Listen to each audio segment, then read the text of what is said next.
All rise, veuillez vous lever.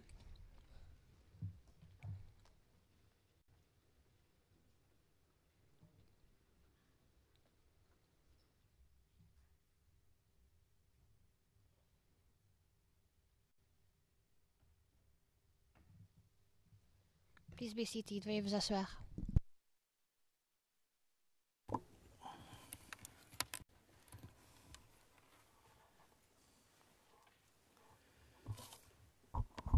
Good afternoon.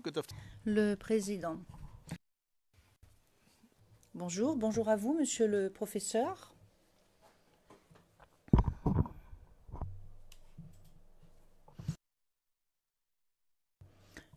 Je vais redonner la parole à la défense de monsieur Gbagbo.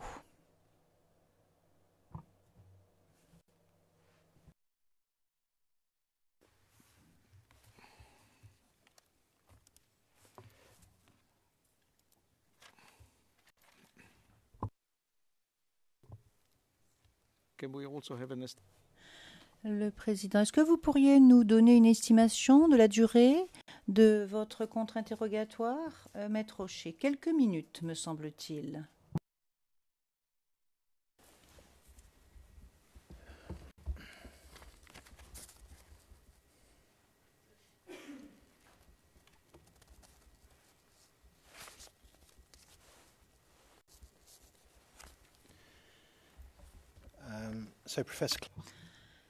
Maître Rocher, monsieur le professeur Klosterman, j'espère que vous avez pu vous restaurer agréablement. Réponse: oui, merci. Question: lorsque le procureur vous a posé ces questions, vous parliez du fait que vous avez eu recours à une base de données démographique néerlandaise. Vous n'aviez pas de base de données démographique pour la Côte d'Ivoire. Et vous avez dit que cela avait un effet. Est-ce que vous pourriez nous dire quel type de conséquences est-ce que cela a? Réponse: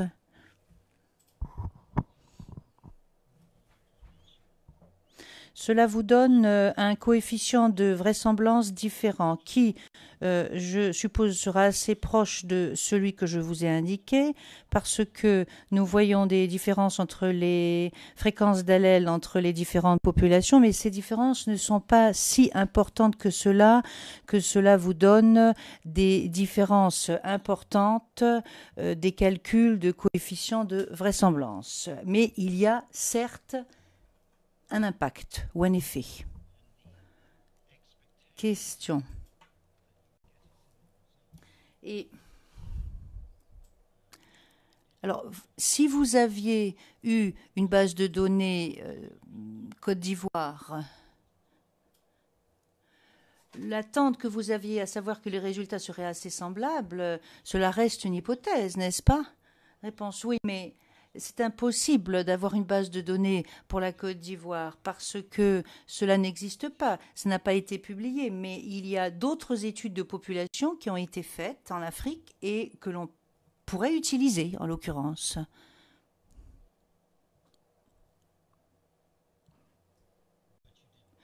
Question: mais vous ne l'avez pas fait, n'est-ce pas? Réponse: non, nous ne l'avons pas fait.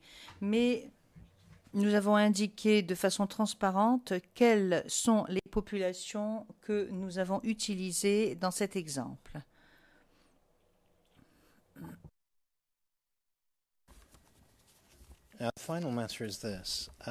Et puis une toute dernière chose.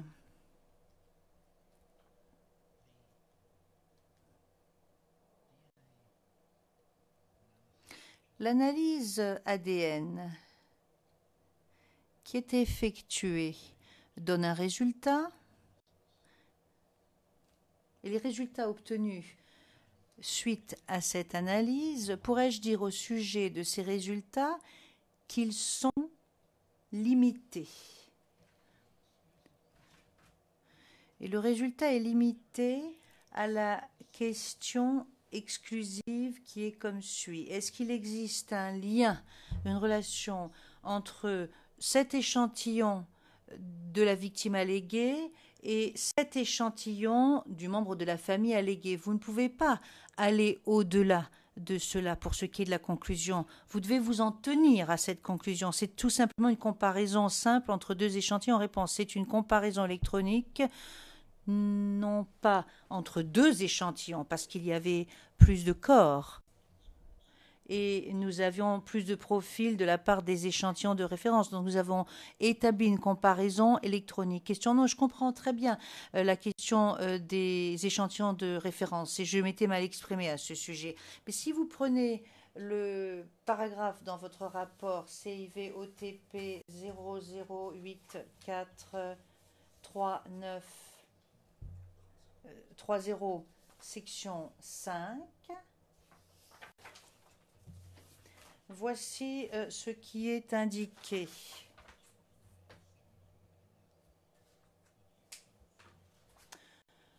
Les résultats de profilage ADN des restes AAA H12574NL de la victime numéro 3 montrent une correspondance familiale avec les membres de la famille de Gnon Rokia Ouattara. Étant donné que l'arbre généalogique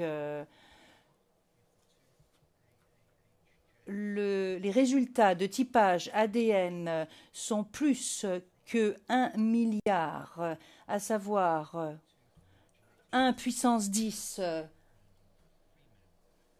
fois plus, vraisemblable que si la dent AAHJ2574NL provenant de Rokia Ouattara, que si la dent s'il y avait eu un lien entre la dent et une femme prise de façon aléatoire et qui n'avait pas de lien de parenté. Donc, est-ce que vous êtes d'accord pour dire que, en fait, cette phrase ne devrait pas indiquer Rokia Ouattara parce que vous avez identifié une personne précise, alors que si je comprends bien ce que vous avez dit lors de votre déposition, tout ce que nous pouvons dire, c'est qu'il y a certes une correspondance familiale entre un échantillon et un autre. Donc, il se peut que ce soit Rokia Ouattara ou une autre personne, un autre membre de la famille. Donc, la conclusion que vous indiquez du point de vue scientifique, elle n'est pas exacte, n'est-ce pas? Vous ne pouvez pas dire que cela provient de Rokia Ouattara. Réponse. Si l'arbre généalogique est exact et complet, en d'autres termes, si elle n'a pas d'autres sœurs ou frères, cela est, du point de vue scientifique, exact. Mais si elle a plus ou d'autres frères ou sœurs, réponse, le témoin, c'est différent. Le président, non, moi je pense que ce qui n'est pas correct ou exact du point de vue scientifique, c'est de donner un nom. Parce que le nom, ce n'est pas quelque chose que vous avez déterminé vous-même. Réponse non, on vous a donné un arbre généalogique avec le nom de cette personne dans cet arbre généalogique. Le président, mais si nous supposons, donc vous supposez que le nom est bel et bien le nom de la personne. Le témoin, oui, dans l'arbre généalogique. Le président, bien. Maître Chez, oui, mais mon problème, c'est que cet arbre généalogique auquel vous faites référence ne figure pas dans votre rapport, n'est-ce pas? Réponse, non, c'est une information qui nous a été fournie par la CPI. Maître Chez, pourtant, nous avons des informations suivant lesquelles cette personne a 8 frères et sœurs. Donc, d'après les informations dont nous disposons, si il est indiqué dans l'arbre généalogique que cette personne n'a pas de frères et de sœurs, cela est inexact. C'est la raison pour laquelle, étant donné que nous n'avons pas d'arbre généalogique dans ce rapport, cette conclusion, ou plutôt la façon dont la conclusion est formulée, n'est pas exacte. Cela n'aurait pas dû être formulé de cette façon. Réponse.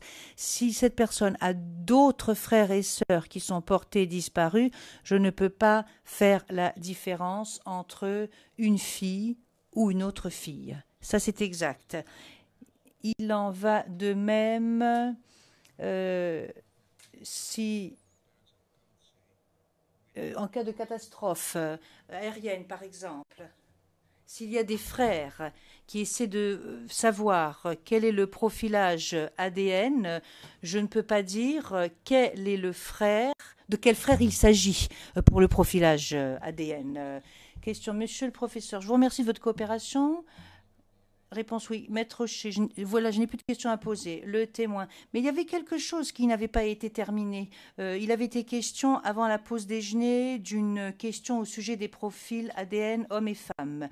Le président, oui, je sais que vous avez maintenant d'autres documents. Réponse du témoin, oui. Le président, donc, si vous souhaitez nous fournir cette explication, c'était une question qui avait été posée par la défense. Donc, vous pouvez nous donner ces renseignements. Maître Rocher, je vais rester debout, donc, pendant que vous nous fournissiez votre explication.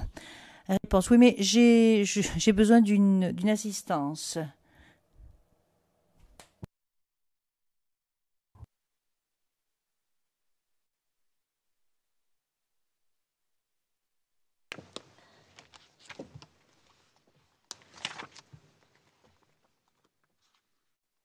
That one.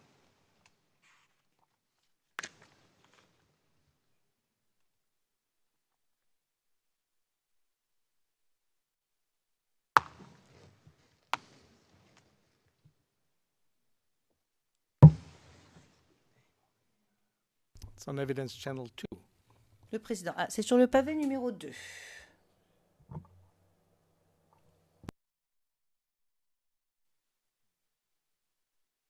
Zoom out. Not so close now.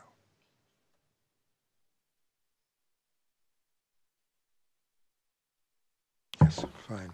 Just making sure it's not being broadcast. Yeah, thank you. Monsieur Desmarais, je voudrais juste m'assurer que cela n'est pas diffusé à l'extérieur. Le président, écoutez, même si cela l'était, je dois vous dire qu'il n'y a pas beaucoup de gens qui sauraient de quoi il s'agit. Réponse. Donc, c'était une question qui m'a été posée par la défense sur le rapport 0086, page 1268. Il s'agit d'une dent et d'un rapport qui a été établi au sujet de cette dent.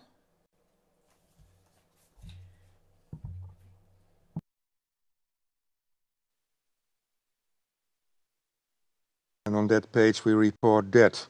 Et voici ce que nous indiquons, que le typage ADN de la dent AAHJ 2615NL a donné comme résultat un profil ADN femme. Ce profil ADN correspond au profil de la victime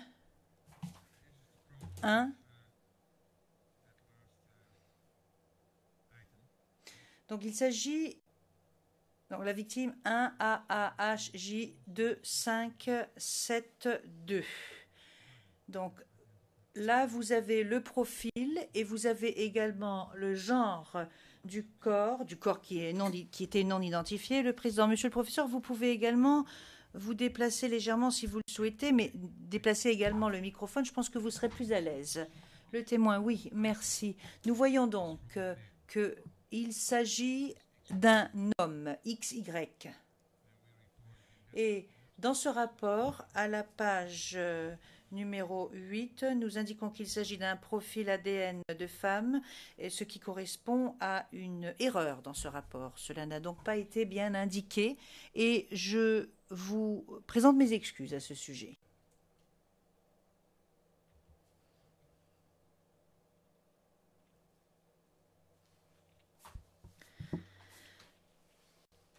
C'est lequel? Maître Rocher, merci. Monsieur le professeur, est-ce que vous en avez fini avec cela? Réponse oui. Je peux également vous montrer l'autre profil qui indique de façon très très claire qu'il s'agit d'un profil d'ADN d'homme.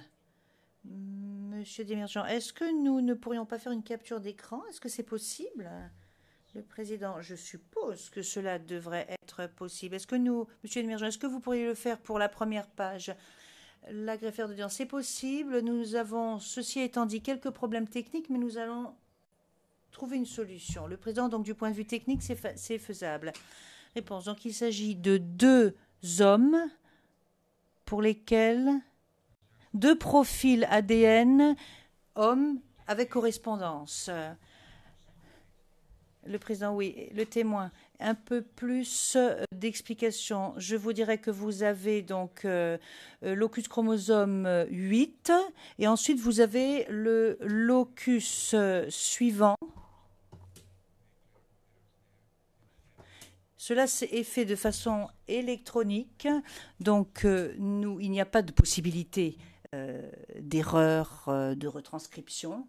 Et cela est ensuite envoyé au logiciel central qui établit les comparaisons. Le président, je vous remercie. C'est les précisions que vous vouliez nous donner. Maître Shea, il s'agit des électrophérogrammes dont nous parlions tout à l'heure. C'est cela? Réponse oui, il s'agit bien des électrophérogrammes. Question, là où il est marqué 44,2, est-ce qu'il s'agit d'une allèle? Réponse oui. Réponse, c'est une allèle variante.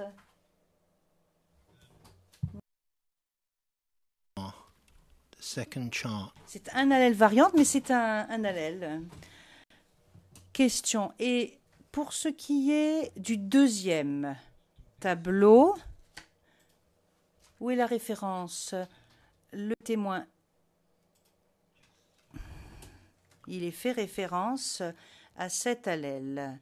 Question. Et une dernière chose qui pourrait peut-être paraître évidente, enfin je ne le sais pas, mais lorsqu'une dent est donnée par quelqu'un qui est mort, par opposition à quelqu'un qui est encore en vie, je suppose que c'est exactement la même chose. L'ADN, elle ne subit aucune modification avec la mort de la personne.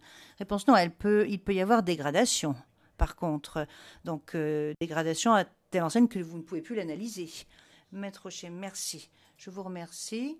Le président, est-ce que nous pourrions afficher les deux à nouveau pour que nous puissions faire ces captures d'écran? Monsieur McDonald, avec votre permission, pourquoi ne pas faire des photocopies? Je pense que cela nous donnerait une bien meilleure qualité, parce que j'ai l'impression qu'on ne va pas pouvoir tout saisir dans la capture d'écran. Le président, nous pouvons faire les deux, mais cela dépend.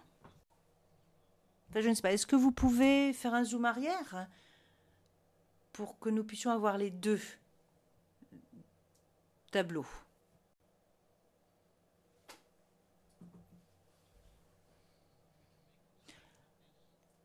Et puis nous pourrons également faire des photocopies.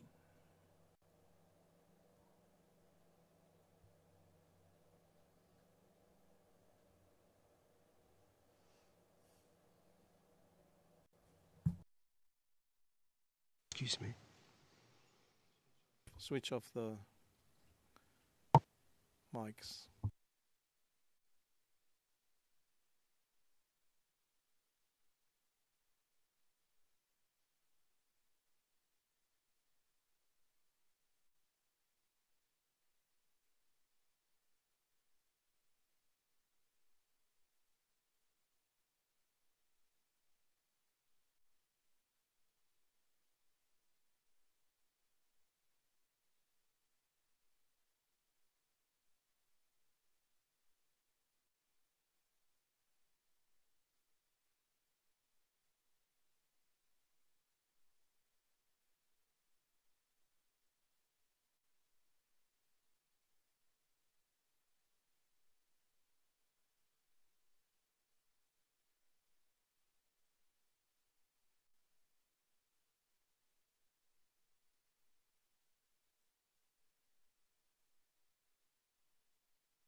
Does it not work?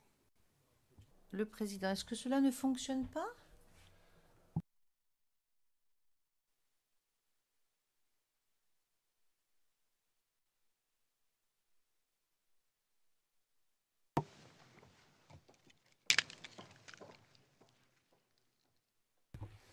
So, Professor, Le président, monsieur le professeur, nous allons faire des photocopies parce que je pense que nous avons un problème technique, ce qui n'est absolument pas nouveau puisque cela arrive au moins une fois par jour. Et puis ensuite, nous vous rendrons votre document. Donc, la défense de monsieur Gbagbo a fini de poser ses questions? La défense de monsieur Gbagbo est terminée. thank you very much. Now I reverse. Le président, merci beaucoup. Je me tourne donc vers le bureau du procureur et j'aimerais savoir si vous avez des questions supplémentaires à poser. Monsieur Dimerjan, oui, monsieur le président, une ou deux questions. Le président, d'accord, vous avez la parole. Monsieur le professeur, vous allez maintenant répondre aux questions supplémentaires du représentant du bureau du procureur, qui aura des questions ou peut-être des demandes de précision pour vous. Monsieur Demirjian, monsieur le professeur Klosterman, juste une ou deux précisions. Au sujet du rapport, au sujet de la victime numéro 1 qui était considérée comme femme, comme une femme, est-ce qu'il est exact de dire que l'erreur ne vient pas des résultats de l'ADN, c'est une erreur dans le rapport qui a été établi. Le témoin, non, ce n'est pas une erreur de correspondance, c'est une erreur dans la façon dont cela a été présenté et formulé. Mais il y a bel et bien correspondance. Question, mais ça c'est la victime numéro 1. Il ne s'agit pas des 3 victimes pour lesquelles vous avez eu des correspondances d'ADN avec des membres de leur famille. N'est-ce pas? Réponse oui, c'est exact. Question, donc, pour ce qui est de l'identification de la victime numéro 1 considérée comme femme, est-ce que cela modifie ou change les conclusions que vous aviez dégagées au sujet de la correspondance ADN pour les victimes 3, 8 et 15? Réponse non. Question. Merci, monsieur le professeur. Une toute dernière question au sujet de la base de données de fréquence d'allèle, la base de données néerlandaise. Le fait que vous n'aviez pas accès à la base de données des fréquences d'allèle en Côte d'Ivoire, est-ce que cela change quoi que ce soit pour les 3 victimes pour lesquelles vous avez pu établir une correspondance d'ADN qui dépassait 1 milliard, tel que vous l'avez indiqué dans votre rapport? Réponse non, je ne pense pas que cela change grand-chose ou que cela change quoi que ce soit. Mais je ne l'ai pas fait encore parce que cette population dans cette base de données, à ma connaissance, cette base de données n'existe pas. Mais je pense que les éléments de preuve pour ce qui est de l'identification ADN, en l'occurrence, sont des éléments de preuve qui sont très solides et qui restent très solides. Monsieur Demirjian, je vous remercie, monsieur le professeur. Nous sommes arrivés au terme des questions supplémentaires. Le président, merci monsieur Demirjian, et je me tourne à nouveau vers les équipes de la défense qui, d'après le règlement, peut avoir le dernier mot ou peut encore poser des questions. Maître Knops. Maître Knops, une question, monsieur le président. Monsieur le professeur, pour revenir à la question qui vous a été posée par l'accusation au sujet de la base de données que vous n'avez pas consultée, à savoir la base de données des allèles en Côte d'Ivoire, mais vous avez dit dans votre rapport, dans le rapport amendé, à la page 3925, paragraphe 4, à la dernière phrase de ce paragraphe, vous dites « Le taux d'identification erroné peut fluctuer parmi les populations, mais semble en général assez faible. » Ou semble faible, se corrige l'interprète. Alors voilà, et quelle est ma question? Sur quelle base vous appuyez-vous pour faire ce type d'observation? Je pense par exemple au fait suivant. Est-ce qu'il y a certains types de populations qui sont plus susceptibles d'avoir des identifications erronées, des taux d'identification erronés? Réponse. Vous voulez parler donc du sexe des personnes. Question. Où il y a des populations en Extrême-Orient où il y a un taux important d'identification erronée par opposition aux populations caucasiennes, par exemple. Question, mais lorsque vous dites semble être faible, c'est une remarque plutôt générale. Est-ce que vous avez des pourcentages? Oui. Réponse, je fais référence à nos propres données. Nous examinons des données, des échantillons différents pour lesquels nous connaissons le sexe. Mais vous n'êtes pas en mesure, par exemple, d'extrapoler s'agissant de l'Afrique de l'Ouest, par exemple. Réponse, non, non. S'il n'existe pas de données scientifiques relatives à cette région, non, je ne peux pas extrapoler. Merci, Maître Knops. Merci, Monsieur le Président. Le Président, merci, Maître Knops. Maître Rocher. Maître Rocher, oui, juste une question qui découle des questions supplémentaires. Monsieur le professeur, c'est une question d'ordre terminologique. Vous avez utilisé un terme en réponse à la question qui vous a été posée par l'accusation il y a quelques instants.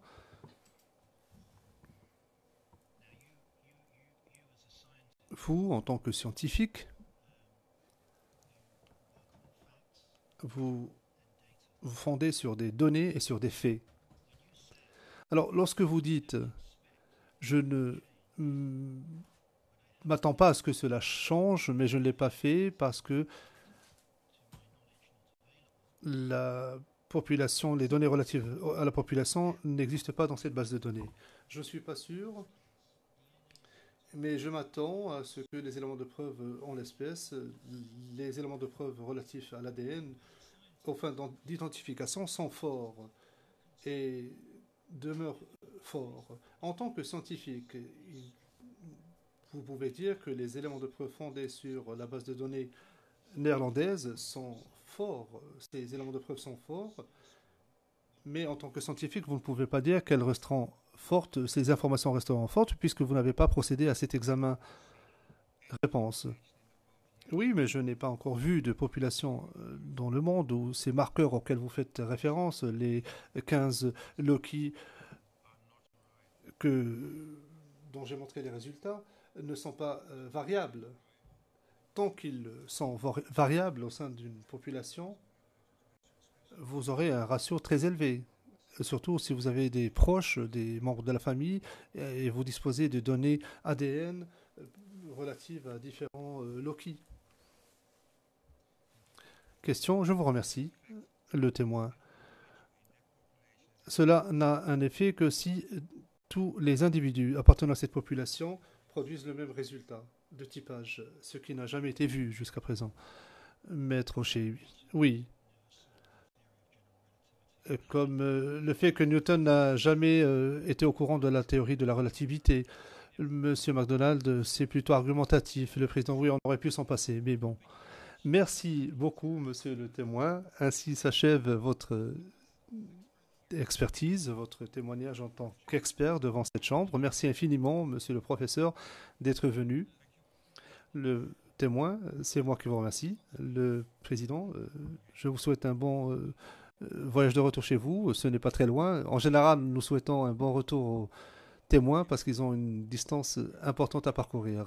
Le témoin, oui, très bien.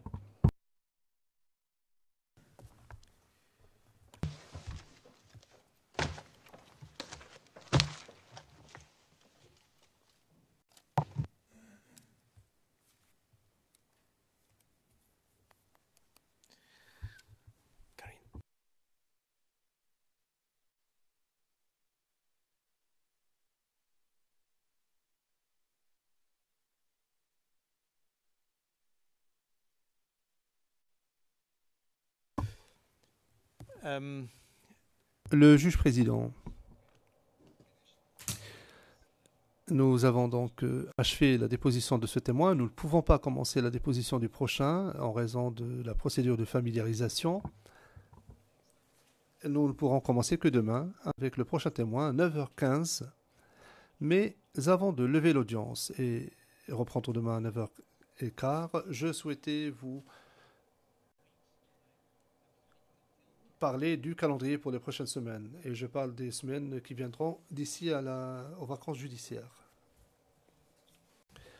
Donc, à partir de demain, le 31 et le 1er juin, nous aurons donc les témoins 606 et le témoin 583.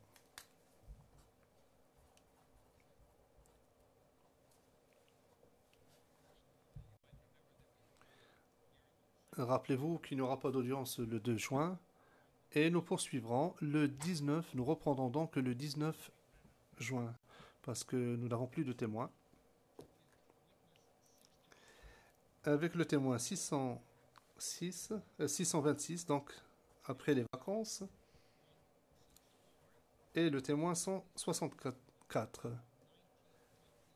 Donc, les 19, 20 et 21 juin. Et rappelez-vous que le 21 juin sera une journée courte où il n'y aura que 2 volets d'audience plutôt que 3. La semaine du 27 au 30 juin, nous entendrons les témoins 226, 239 et 441 et 411, se corrige l'interprète. Et j'essaie de m'en tenir dans la mesure du possible à la liste qui nous a été communiquée par l'accusation il y a quelques semaines. Ensuite,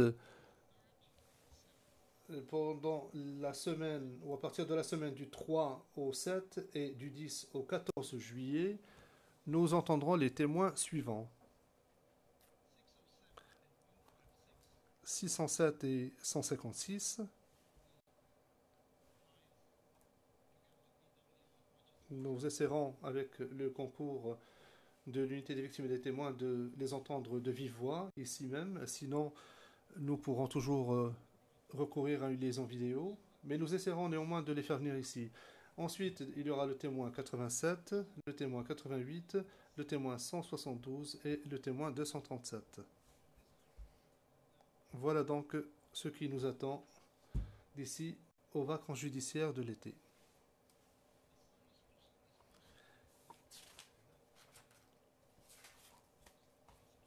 Dès que cela sera possible, j'aimerais que le bureau du procureur nous donne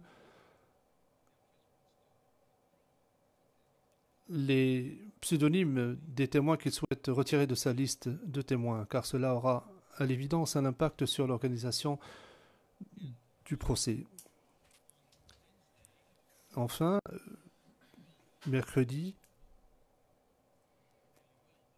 du moins je l'espère, donc mercredi, nous rendrons quelques décisions, dont une concernant le calendrier relatif aux mesures ou aux étapes futures, donc après les vacances judiciaires, qui commencera donc, comme je l'ai indiqué, à partir du 28 août. Nous allons lever l'audience et nous allons reprendre demain matin à 9h15 avec le témoin 606. J'essaie d'accélérer afin que personne ne demande à prendre la parole, mais à l'évidence, quelqu'un veut prendre la parole. Maître Altit. D'avoir à me lever. Il s'agit du témoin 583 que vous avez indiqué venir juste après 606. 606, nous le traitons, si je puis dire, demain. Peut-être aura-t-il fini demain, peut-être pas. Cela nous laisse... Donc 583, ce sera après, si je comprends bien, ce sera mercredi. C'est ce que je comprends de ce que vous nous dites. Ça nous laisse une journée pour le préparer, puisque 583 était prévu. Si je ne me trompe pas, je parle sous votre contrôle, Monsieur le Président, en septembre. Je ne me trompe? Après les vacances judiciaires. Donc, pardon, Monsieur le Président, peut-être voulez-vous... donc, No, I just wanted to... Le juge président, je voulais simplement dire que je m'attendais à cela. Mais le témoin 583 est un témoin expert qui va ensemble avec le 606 qui était prévu pour aujourd'hui. Donc, vous, en principe, vous devriez être prêt. I just want to be very honest, Your Honor. Avec le 626, ce corrige l'interprète. Monsieur McDonald, je voudrais juste être très honnête avec vous et être très franc. Il ne parlera pas que de cela. Le président, oui, certes. Monsieur McDonald, poursuivant, il s'est également occupé de la scène du crime à la mosquée de Lem. Il a également travaillé sur la scène du crime relatif aux événements, aux incidents du 16 décembre et du 3 mars. Le président interrompant. Oui, monsieur McDonald, oui, mais peut-être que nous pourrions commencer jeudi. Le président, tout dépendra du temps dont nous disposerons demain. Nous allons voir. Nous allons faire venir le 583 parce que le 583 va de pair avec le 626 que vous auriez dû préparer pour aujourd'hui, au moins cette portion-là de sa déposition. Vous ne pouvez pas le voir, mais je peux vous le dire déjà. Ici, il est écrit que si nous ne terminons pas la déposition du 583 d'ici à la fin de la semaine, donc d'ici au 1er juin, le témoin est déjà ici, donc il n'y aura pas de dépenses supplémentaires si l'on devait reporter sa déposition. Nous pourrons alors poursuivre au matin du 19. Je ne sais pas pourquoi vous levez tout le temps. Monsieur MacDonald, nous essayons de travailler ensemble. Nous faisons une proposition à la Chambre. Après tout, c'est à vous qu'il appartient de prendre la décision finale. Monsieur le Président, Madame, Monsieur les juges, nous travaillons à la préparation de la liste de documents qui sera envoyée le plus tôt possible, aujourd'hui même. Nous allons faire une proposition, parce que c'est moi qui interrogerai ce témoin. Et moi aussi, j'ai besoin de temps pour me préparer. Parce que ce témoin ne parlera pas uniquement, je sais qu'il est jumelé au témoin 626, mais il ne parlera pas que des événements concernant le 626. L'accusation aimerait bien pouvoir commencer sa déposition jeudi, et je peux vous garantir que la présentation de l'accusation sera terminée jeudi. Et lundi, puisque le témoin est déjà ici, la défense pourra commencer son contre-interrogatoire. Et ainsi, tout le monde disposera de suffisamment de temps et ce sera équitable. Et raisonnable aussi comme proposition. C'est ce que j'en pense, je vous le dis respectueusement. Le président mettra le titre. Juste un mot. D'abord, je remercie M. MacDonald pour sa proposition. Bien entendu, nous sommes dans les mains de votre Chambre. Juste un mot à propos de 583. Bien sûr, Monsieur le Président, vous avez raison. Il y a un côté expert et ce côté peut être traité relativement rapidement. Mais comme l'a relevé M. MacDonald, P583 ne vient pas seulement sous cet angle-là. Il a beaucoup de choses à dire sur toutes sortes de points et cela demande réellement une vraie préparation et pour la partie qu'il appelle et encore plus ou aussi évidemment pour la partie non appelante. Donc je demande humblement à votre cour de prendre en considération cet aspect-là pour que l'interrogatoire soit le mieux préparé possible. Il faut, je crois, qu'on laisse un peu à la défense de temps. Voilà, Monsieur le Président, c'était l'objet de mon intervention. Well, tomorrow we start with... Le Président, très bien. Demain, nous commencerons l'audition du témoin 606. L'audience est levée et nous reprendrons demain à 9h15.